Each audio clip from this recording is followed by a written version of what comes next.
विपक्ष का कोई भी नेता, कोई भी पार्टी जगदीप धनखड़ को अपना नेता किसी भी हालत में नहीं बनाती है, लेकिन गलतफहमी का तो कोई इलाज होता नहीं है।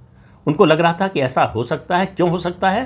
क्योंकि विपक्ष के सारे नेताओं, पार्टियों में एक तरह की हताशा थी कि मोदी से लड़ नहीं सकते, और लड़ने की कोशिश करके उन्होंने देख लिया मोदी से जीत नहीं सकते।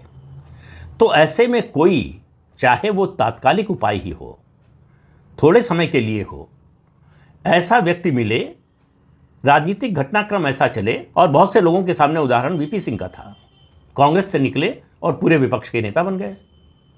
लेकिन जगदीप धनखड़ भूल गए कि वो वीपी सिंह नहीं है, न तो उनकी वैसी छवि है, न उनका वैसा राजनीतिक जनाधार है, और सबसे बड़ी बात, न ही उनकी उस तरह की स्वीकार्यता है या हो सकती है।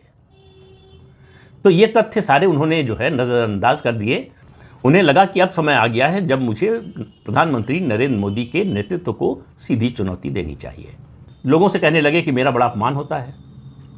डोनाल्ड ट्रंप ने तो ज़ेलेंस्की को एक बार अपमानित किया, मैं तो रोज़ अपमानित होता हूँ।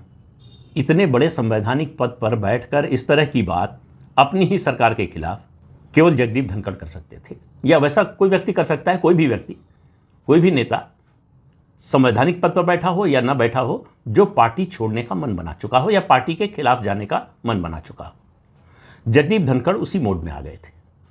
इसलिए दो घटनाएं हुई। भाजपा में एक दो लोगों को लगा, नेताओं को, कि अब परिवर्तन का समय आ गया है और उनके लिए अवसर है।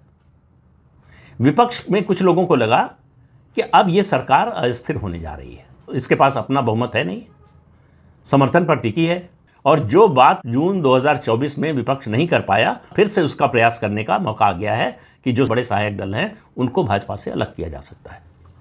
तो विपक्ष को लग रहा था कि इस काम में जगदीप धनखड़ उनके मददगार हो सकते हैं। एक संवैधानिक पद पर हैं, एक उनकी छवि बन गई है, और भाजपा से निकलेंगे, भाजपा के खिलाफ बोलेंगे तो उनकी बात की क्रेडिबिलिटी ज़्यादा होगी। मुझे लगता है कि अब पद से हटने के बाद अगर उनकी संपत्ति की जांच हो, उनके परिवार के लोगों की संपत्ति की जांच हो, उनके परिवार के लोगों के दूसरी पार्टियों से संबंध की जांच हो, संबंध ही नहीं, उनके परिवार के लोग कांग्रेस पार्टी में हैं, तो कांग्रेस से उनका एक चैनल खुला हुआ था कम्युनिकेशन का, और राज्यसभा में कांग्रेस के एक प्रमुख नेता से उन्होंने मेलजोल बढ़ा लिया था, जिन्होंने सबसे ज़्यादा धनखड़ आलोचना की थी। तो दोनों में अचानक नई दोस्ती हो गई। जो लोग उन्हें संवैधानिक पद के लिए एक धब्बे की तरह देखते थे, अचानक उनमें खूबी नजर आने लगी, और जिनके खिलाफ मुहिम चला रहे थे जगदीप धनखड़, उनमें अच्छाई नजर आने लगी, और जिन्होंने उनको इस पद तक पहुंचाया, उनमें बुराई नजर आने लगी।